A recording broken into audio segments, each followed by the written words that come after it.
The Dallas Stars seek consistency. The Vancouver Canucks can't seem to get along as trade rumors heat up. And the Carolina Hurricanes goaltender may be their best passer. We've got all that and a lot more coming up on today's Locked On NHL podcast.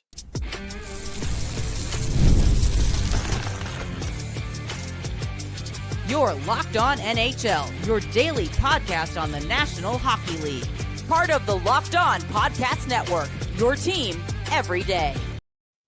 Gil Martin here, and welcome everybody to the Monday edition of the Locked On NHL podcast, part of the Locked On Podcast Network, your team every day. I want to thank everyone who makes Locked On NHL your first listen every day. Don't forget to subscribe on YouTube or wherever you get your podcasts so you get new episodes as soon as they drop.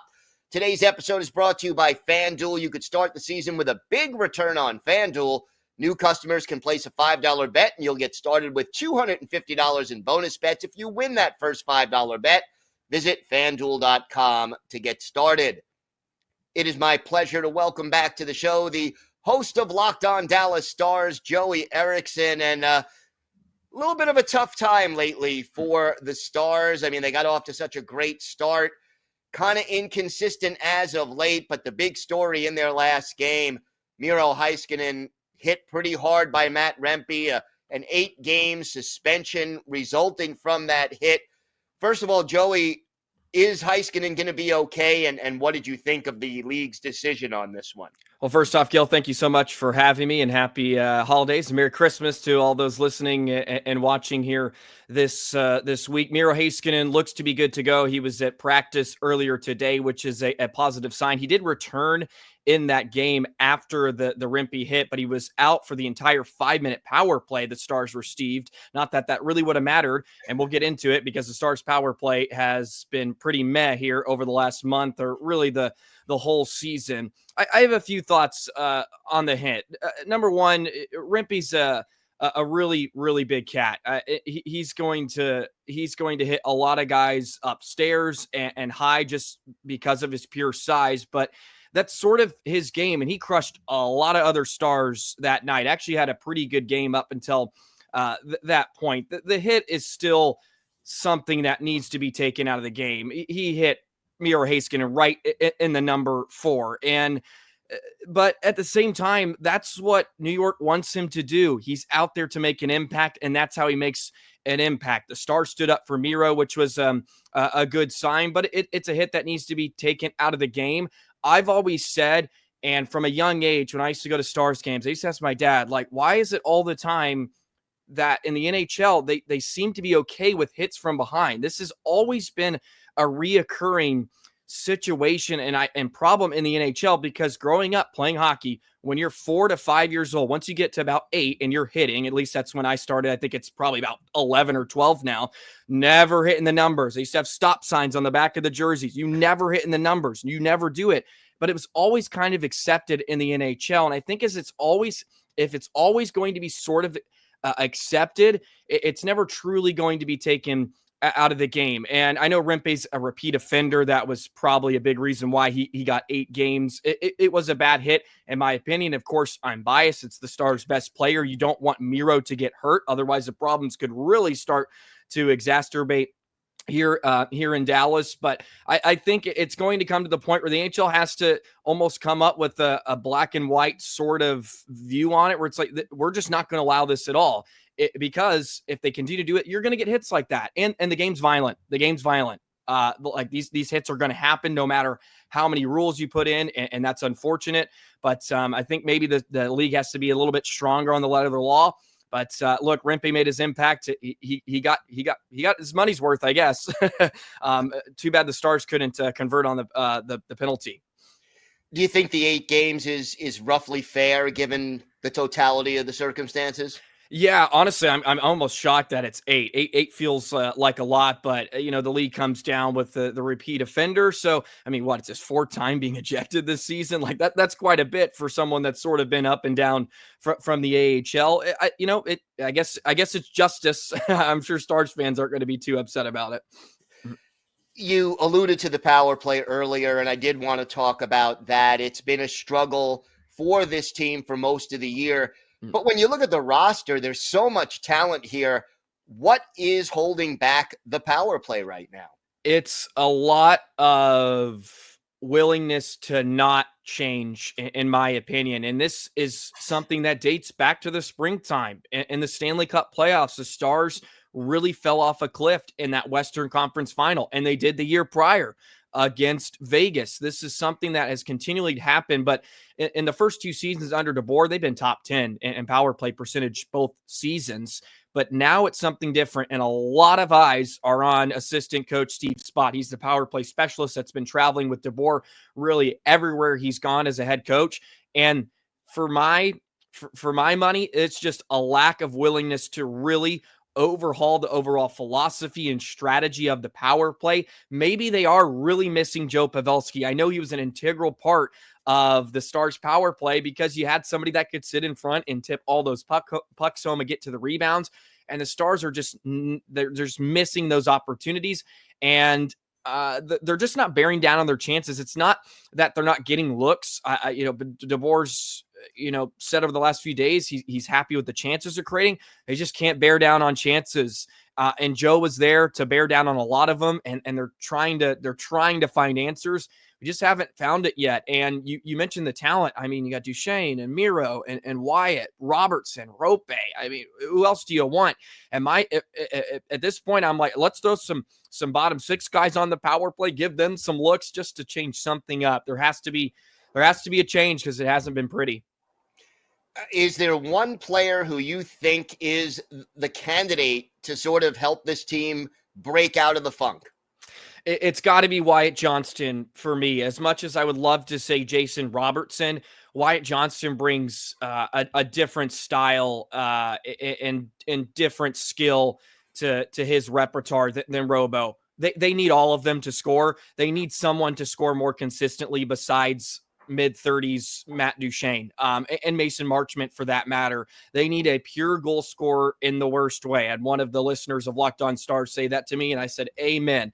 They need a pure goal scorer because they're not getting it from Robertson right now, who is a pure goal scorer. Johnston is starting to pick up his production. Rope's been kind of quiet, but for the most part, he's second on the team in goals. Like, what more could you really ask out of him? I think Wyatt Johnston's the guy to get them out of the funk. He can play on the PK. He can get the power play going. He can get that top line going. He had such a great playoffs, last spring. They need him to start picking up a bit more, and I think he can sort of carry the load. But they need a lot from a lot of different cats. Right now, it's tough right now in the Central Division. I mean, Dallas is fourth. They're 2 points out of third with a few games in hand, but Utah and St. Louis are not far behind them. What does this team need to do better besides the power play to get back to winning consistently? Yeah, it's got to be a simple scoring goal skill. I know that's such a boring take, but it really is the number one issue right now with Dallas is just scoring chances and converting on them. It's not creating them. It is bearing down and scoring. You have to do it at this level, and Dallas is not getting enough of it. I think they're really averaging over 2 goals a game, probably the last 3 weeks or so, and they've had one where they had like 6 against Calgary, but that's it. They need a lot of other names to step up. For me, that's where the main issues are lying right now. And for much as I've been so negative and pessimistic about the Stars, you kind of mentioned it, they really haven't played very well or haven't really reached their ceiling at all. I don't think they've come that close to it. And, they're still kind of hanging around, and they were third for the majority of the season, the Central here, with Minnesota and Winnipeg having fantastic starts and having guys like Kaprizov that are otherworldly. Hellebuck, of course, we know him and his Vezina Trophy caliber net minding, and Dallas is still in the hunt. It's just, is it ever going to come together? I guess that's the question. We can sit here and say, okay, well, at some point it's going to happen. Well, we're 4 months into this thing, Gil, and it really hasn't happened yet. So it has to be as simple as bearing down chances. So that's my milquetoast answer for you. Do you expect them to try to add some scoring when we get closer to the trade deadline, or are they going to stick with the group that got them here? Yeah, it'll be interesting. I think a lot of it hangs on whether Tyler Seguin's going to be ready or not for the postseason. I could see if Tyler Seguin, if they believe is going to be sort of ready maybe 2 weeks before the season. And let's be frank about this. It was 4 to 6 months his recovery time. I really don't see a chance for him to make it back before the regular season. So hopefully they pull a Vegas here and they use that LTIR, because it's like 9.3 million or 9.8. It is a lot of chunk of change to make something happen. I think they go ahead and add something, whether Seguin would be good to go or not. I think Jim Nill, who's back-to-back GMs of the year, I think he's going to add some scoring, and he'll probably add a defensive piece on the back end to sort of solidify the group, because they're not good enough, in my opinion, right now to win a Stanley Cup, let alone get back to the Western Conference Final with names like Winnipeg and Minnesota that you're mentioning are having such good seasons so far. And Vegas, of course, is always around. And Edmonton is always around. Yes, yeah, they're coming too. Yes. Yeah. So, Joey, why don't you tell our viewers and our listeners where they could find the podcast and where they could find you on social media? Absolutely. Free and available, as always, on YouTube, wherever you get your podcast as well. You can follow me at Joey the Jet 19 and Locked On Stars on all your other social media platforms as well. Gil, thank you so much. Always a blast to get to catch up. Hey, thanks, Joey. Great to talk to you. Today's episode is sponsored by Prize Picks. If you love sports, you're going to love Prize Picks, the best place to turn your sports knowledge into real money. Whether it's hockey, football, or any of your favorite sports, Prize Picks makes it easy to get in on the action. You can now win up to 1,000 times your money on Prize Picks. Plus, this holiday season, they're giving away $30+ million in rewards during Picksmas and offering 2 free picks in December. And when your picks hit, Prize Picks makes it easy to cash out. You can get your money in as fast as 15 seconds. This week on Prize Picks, I'm eyeing the hockey board, looking at Jack Hughes for more than 4 shots on goal and Artemi Panarin for more than 1 assist. It's so simple to make my picks and have fun with friends while potentially cashing out fast. Download the Prize Picks app today and use code LOCKEDONNHL to get $50 instantly after you play your first $5 lineup. That's right, $50 instantly. Prize Picks, run your game. It is great to welcome back to the show the co-host of Locked On Canucks, Trevor Beggs. And Trevor, not the easiest time for the Canucks right now. A lot of trade rumors going around between Pettersson and Miller. Is there fire behind all this smoke? Yeah, there's definitely a little bit of fire. I think there's too many warning signs to ignore here. And obviously, Bruce Boudreau comes out earlier this week, and he's talking about their fractured relationship prior to him even becoming the head coach, which is going back to, 3 years ago now. And then obviously Miller, he shoves Pettersson in practice. Most people kind of brushed off at the time, but just based on the history from before, you kind of knew, and their relationship was questioned in this market. When something like that happens, to me, it felt like there was a little bit more than, this is just practice here. Then obviously Miller, his indefinite leave from the team. No one knows why that went down. But of course he comes back, and Pettersson goes from, playing phenomenally in Miller's absence to having now 0 points in 6 games. But Gil, it's not just Elias Pettersson who's struggled recently. It's J.T. Miller too. And I think last night against the Ottawa Senators is a perfect example. Pettersson, his defensive floor is higher. He lacks the juice offensively when he's struggling. He's not as fast. He's not as quick. He's not as cerebral with the puck. But the defensive floor is there. Whereas J.T. Miller, it was the last 2 Senators goals in last night's game were completely on J.T. He just floats through the neutral zone, loses Josh Norris, who scores a short-handed goal. You got to have your man there. And then in overtime, he just gets absolutely walked by Jake Sanderson, who albeit is an amazing skater. But it was another instance where Miller looking very lackadaisical in the back check. And talking Rip Miller after the game, he said, on the Josh Norris goal specifically, that was Millsy's guy. He's got to have him. So both players have struggled a lot right now. You get Quinn Hughes coming out and talking about, not beating around the bush, and him believing the situation's workable. But something's got to change for the Vancouver Canucks, because right now it does not seem workable. It can change quickly. I'm still holding out hope that it can change, but right now it's not pretty. How much of this is chemistry and how much of this is talent?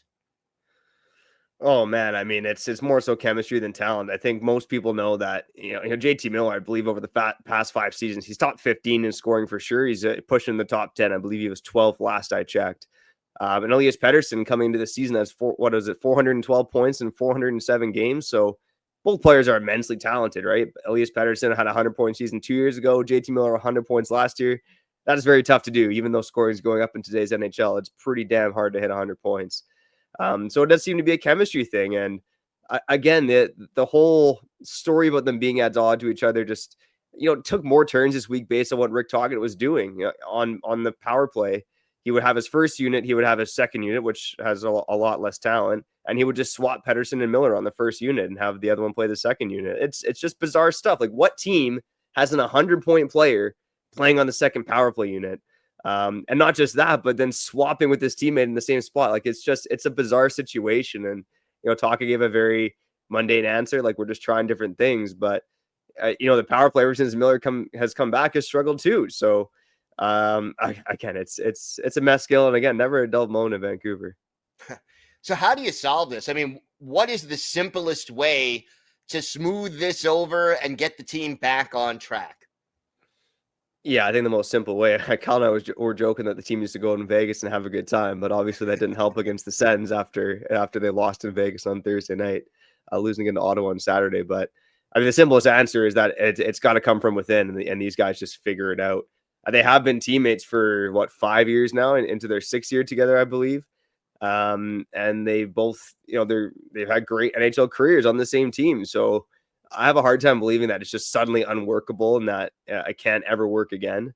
But that being said, like, if this persists for a month, 2 months into the trade deadline, you do start to wonder if a move is going to be made. Miller will be 32 in March. Pettersson obviously just signed that massive contract and, one of the highest paid players in the NHL, but this is the only year of that deal where he doesn't have a no move clause. So he can veto a trade after this season, but this is the 1 year you could trade him. But I think with the Canucks, if you do trade Miller or trade Pettersson, odds are you are not winning those trades. So again, the easiest solution is that they figure it out, they band together, they do what they need to do to get along, and the talent comes back through, because these are both immensely talented players who are obviously going through it for whatever reason right now. What are some of the other reasons for this recent losing streak besides the obvious tension in the locker room? I mean, it's funny. I want to give a different answer, but it is kind of the Stars right now, Gil. Honestly, I mean, it's situational by game, but the Vegas game, for instance, the Canucks, it was the second leg of a back-to-back. They came out flying against Vegas, and then Vegas kind of came back into that game. But in that game, you had great goaltending from Kevin Lankinen. The defense did a pretty good job of limiting chances, and the depth stepped up and scored, right? You had Teddy Blueger scoring. That fourth line with Heinen, Sherwood, and Blueger was looking real good. The reason they lost to Vegas is because their stars sucked. Pettersson had a bad game. Miller had a bad game. Besser had a bad game. And going into the game against the Senators, again, Pettersson has 6 points, or 0 points in 6 games since Miller came back. Miller has a couple points, but he's just not looking right. He's trying too hard. And Besser had, no goals in 5 games before scoring in Ottawa on Saturday night. So it has largely been the Stars against Ottawa on Saturday night. Kevin Lankinen lets in 5 goals and 22 shots, but you got some defensive breakdowns between, J.T. Miller and whatnot. I would say the other reason why the Canucks have struggled is just the lack of offensive output. They are dead last in the NHL over the last month, since about November 19th, in terms of shots on net. They've gone outshot by nearly 100 shots in that span. That is also league worst.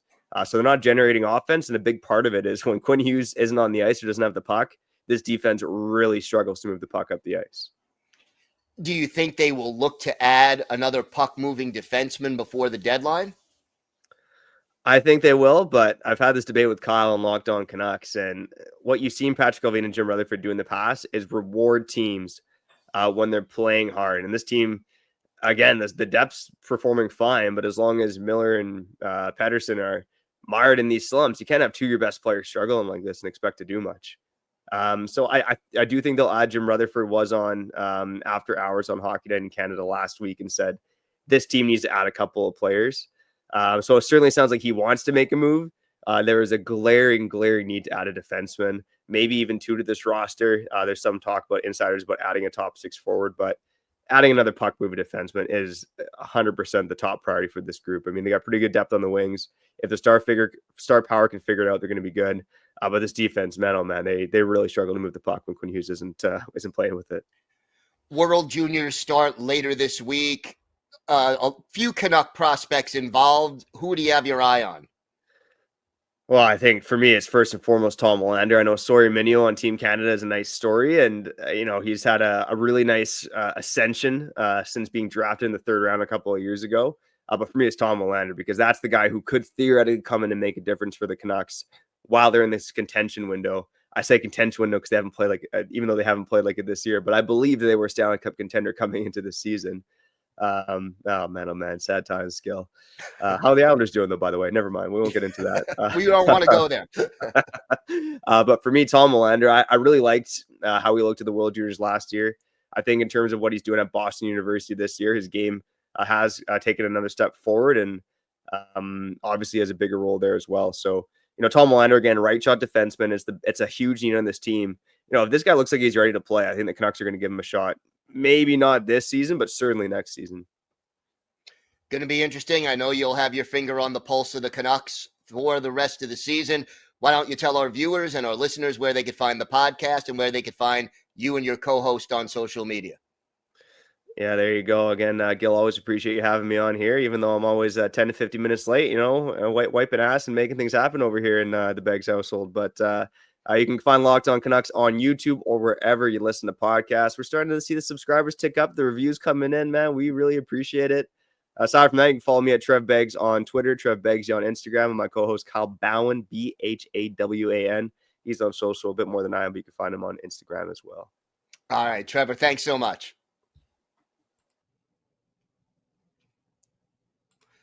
Today's episode is brought to you by your friends at FanDuel. The NFL playoffs are almost here, but it's not too late to get in on the regular season action with FanDuel, America's #1 sportsbook, because right now, new customers can finish the season strong with $250 in bonus bets if your first $5 bet wins. FanDuel has so many ways for you to pick up a W. I love betting on which players will score a touchdown and how many points each team will score. It's thrilling, and hockey fans, you can use your knowledge of the sport of hockey and your favorite team to find some exciting opportunities on FanDuel. Just visit FanDuel.com to join today. That's FanDuel.com for your chance at $250 in bonus bets. Make every moment more with FanDuel, an official sportsbook partner of the NFL. It is my pleasure to welcome back to the show the host of Locked On Carolina Hurricanes, Zachary Martin. And Zach, good time to be a Canes fan, especially when your goalie is your best setup man.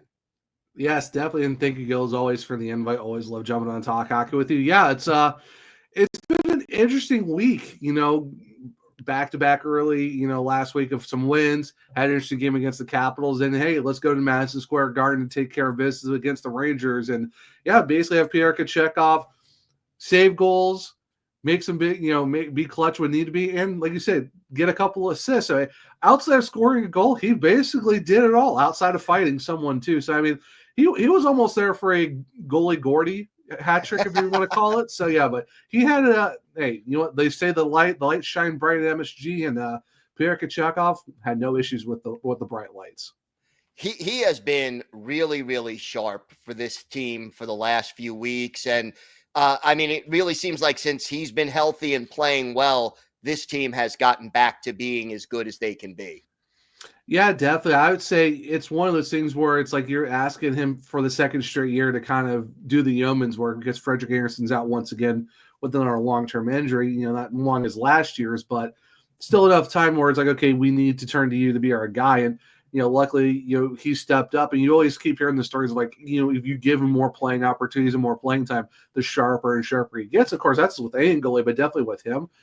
And you're seeing that. Now, yes, you might see an occasional like goal that you kind of wish you had back. But I mean, Gil, every goalie has those type of games, but it's not like he's giving up 4, 5, 6 goals a game. You're talking maybe 2 or 3 a game. I mean, sorry to bring this up, but he did shout out your Islanders last week. So I mean, let's be honest, he is almost a one-man show most nights. He keeps the team in the game. It's just you got to hope the guys in front of him do their job. So yeah, without him, who really knows where the Hurricanes are at now? Because you look at his record, you're just like, it jumps off the sheet at you. Like, okay, this guy's already mid-teens in the double-digit wins. His goals against average is really good, and even his save percentage, while yes, it might look weird, it might be like low 900s, upper 890s, but you have to look at it too as that's 2 or 3 goals a game that he's giving up on like 20, 23 shots. Like, what more? I think it's almost the save percentage is kind of like don't really take it for what it is, because you got to look at the shot counts. If you're not getting shot on a lot and you give up a couple, then it kind of torpedoes it, but it's, not like 888 or 850 like with some of these goalies, or there's those nights where guys are getting like 700s. So yeah, with Pyotr Kochetkov is playing phenomenal hockey, and when people say goaltending is the issue, and it's like, maybe it's not. And with Pyotr Kochetkov, it's not him. It's just, it's, you gotta get the guys in front of you to do their jobs as well, because as a goalie, you can't do everything. You can stop pucks, but you can't score goals every game. That's just not possible. So yeah, but you'll take gladly what he did on Sunday against the Rangers. That's for sure. 2 assists, not bad. Not bad. Yeah, first goalie since relocation in franchise history to get 2 points in a game, both assists. So not a bad little record to have if you're a Pyotr Kochetkov, that's for sure. Got to ask about Martin Necas. He has been on fire all season. What has he meant to this team this year? I'd say he's definitely been huge. I know the last few games he's kind of cooled off a little bit, because I think a lot of people are kind of picking up on what he's doing. It's just the overall team of like jumbling lines and a whole bunch of stuff that's going on too. It's kind of cooled off a bit, but I mean, you're still talking about a guy who's top 5 in points, leading the team by a good margin. I think for the fact that you kind of see him, it seems like he's finally clicked, because there's some guys that take a little bit longer to kind of get going and stuff like that, but he's still like 25 years old. And you could tell that it was there. It's just trying to put it all together. And now this year, you're seeing him play more of a 200-foot game, which is not really his forte, but you see a little bit more of it. The forecheck has gotten really good, doing a little bit more of the board battles, holding the puck at the right amount of time, finding the right passes when need to be, and not being afraid to shoot the puck too. It seems like every shot he's almost taking is going in. So it's one of those things where it seems like everything is just lining itself up perfectly, and he's just taking advantage of it as well. And plus having, Eric Robinson on the other side kind of matching his speed has definitely helped his game too. So just being able to see all of the skills that we know he's had is finally just working in a way where it still fits the system of what Rod Brind'Amour wants, but lets him use his skills that we know he's had. Because you saw what he did for the Czech Republic in the Worlds earlier this summer. So it seems like he's almost taken that and just brought it into the NHL this year. And this is where you see him, where he's at 33 games into the year already. The Hurricanes are always such a well-coached team. And, so many people I have them on here, and we talk about special teams, and it's what's wrong with the power play? What's wrong with the penalty kill? The Hurricanes are in the top 10 in both categories. Talk to me about the importance of special teams to this team's success. It's just finding the right balance and the right guys to put in spots where you can get it done. And the fact that everyone knows their job. You go like 2 seasons ago, you see where it's like the penalty kill is like top 3, but the power plays in like 20 to like maybe 15. And now the last couple seasons, it's just like the extra stuff they've implemented and the guys they've brought in, and the fact that it's not stagnant, standing around just passing the puck on the perimeter. You've seen guys kind of going towards the net, doing more tips. Guys are moving around, so it's constant motion. I think is what's really helped the Hurricanes this year in terms of the power plays. They figure out how to get the passes they need to get going, but also having the right guys in the right spot. Because especially if you got, with Shane Gostisbehere back again, you see why he was so important to the Hurricanes 2 seasons ago when they traded for him. Now you get a full season with him. And I think he's like leads all defensemen in power play points, and it's just he's one of those guys who's been a catalyst. And I think just being able to find the balance of PP1 and PP2 is worked out to where you're putting the guys in the right spot to be your bumper, to be your sidewall guy, to be your top of the blue line type of guy as well. So it's finding the right pieces to make it all work together, and just getting that constant motion. It's just figuring out what works best, and they've been able to capitalize. Now there's some games where you might go 0-for-3, which of course, it happens. You can't score a power play goal every game, but there's some nights where you go 1-for-3 or 2-for-5 or wherever it is too. And then the PK, the penalty kills for the Hurricanes have been like their bread and butter for years now. And of course, it helps too when you have Tim Gleason, who's been there and done that with the Hurricanes. And you get guys like Jacob Slavin and They do throw Brent Burns in there sometimes as well. But you also got Orlov and Chatfield. You're having the fact that even you got the forwards who are shutdown guys as well. I mean, I think a lot of teams would love to have a Jordan Martinick and a Jordan Stahl where you're basically just shutting everyone down left, right, and center. So it helps to have the right, the guys who are able to shut down in the right spots too. So it definitely helps. There is an intense race at the top of the Metropolitan Division standings right now. Hurricanes in the thick of it. What do you expect this team to do between the holiday roster freeze ending and the trade deadline? What do they need to sort of lock up either a division title or a very high seed in the playoffs? Yeah, I think because the fact that even despite the loss against Washington, they're still within a good striking distance of them for second. They're not that far behind the Devils too, and the fact they got games in hand on New Jersey, and the fact of getting all these wins is definitely helping. Of course, I know they got New Jersey later this week for a back-to-back home and home on Friday, Saturday. So those are 4 huge points that can definitely swing the whole division around. But at least they're putting themselves in a spot to where they're kind of distancing from 4th place Pittsburgh and everyone else. So it's almost getting to the point where it's like, okay, they might lock a spot earlier than a lot of people thought. But in terms of making the roster better, I don't think we're going to see a splash like we saw for Jake Gensel last year. I wouldn't be surprised if it's more of a depth move. Defense, I don't see a defense.